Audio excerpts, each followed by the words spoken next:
Hi every one, welcome to beginners cooking A to Z channel.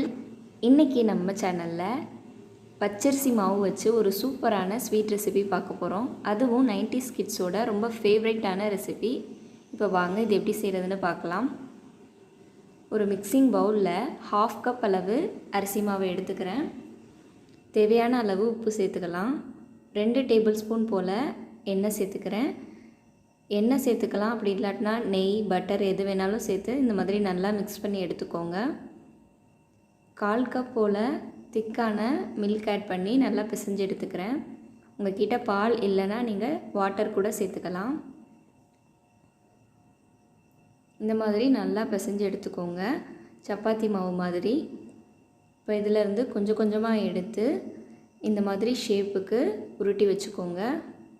பால் கொழுக்கட்டைலாம் இந்த மாதிரி தான் செய்வாங்க. ஸோ இந்த மாதிரி ஷேப்பில் நல்லா பிடிச்சி வச்சுக்கோங்க. நம்ம மாவு எல்லாத்தையும் இந்த மாதிரி உருட்டி எடுத்தாச்சு.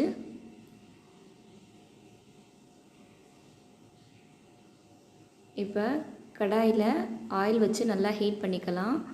மீடியம் டு ஹை ஃப்ளேமில் இருக்கட்டும். ஆயில் நல்லா சூடானதும் ஒவ்வொன்றா போட்டு ஃப்ரை பண்ணி எடுத்துக்கலாம். நல்லா கிறிஸ்பி ஆகிற வரைக்கும் ஃப்ரை பண்ணி எடுத்துக்கோங்க. இந்த ரெசிபி ரொம்ப சீக்கிரமே செஞ்சு எடுத்துடலாம். குறைவான பொருள் மட்டுமே நமக்கு தேவைப்படும். பாருங்கள், நல்லா கிறிஸ்பியாக ஃப்ரை ஆயிடுச்சு. இதை வெளியில் எடுத்துடலாம்.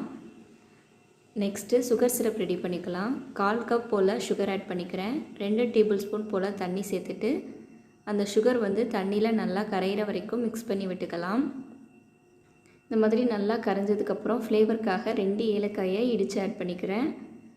கொஞ்சமாக ஃபுட் கலர் சேர்த்துக்கிறேன். நம்ம சின்ன பிள்ளையில் சாப்பிடும்போது இந்த மாதிரி கலராக தான் இருக்கும். உங்களுக்கு ஃபுட் கலர் வேணான்னா நீங்கள் அவாய்ட் பண்ணிக்கலாம். அவ்வளோதான், சுகர் சிரப் ரெடி ஆயிடுச்சு. நம்ம ஃப்ரை பண்ணி வச்சுருந்த அந்த ரொட்டியெல்லாம் உள்ளே சேர்த்துடலாம். இப்போ இதை நல்லா மிக்ஸ் பண்ணிக்கோங்க. நல்லா மிக்ஸ் பண்ணி அந்த சுகர் சிரப் ஃபுல்லாக நல்லா ஒரு கோட்டிங் மாதிரி ஆகணும். அந்த அளவுக்கு நல்லா மிக்ஸ் பண்ணிவிட்டு இப்போ இதை தனித்தனியாக ஒரு பிளேட்டில் எடுத்து வச்சுக்கலாம். ஒன்றோட ஒன்று ஒட்டிடாமல் கொஞ்சம் கொஞ்சம் கேப் விட்டு எடுத்து வச்சுக்கோங்க. சுகர் சிரப்பில் நம்ம போட்டிருக்கனால ஒன்றோட ஒன்று ஒட்டிக்கிறோம். அவ்வளோதான். தேங்க்யூ.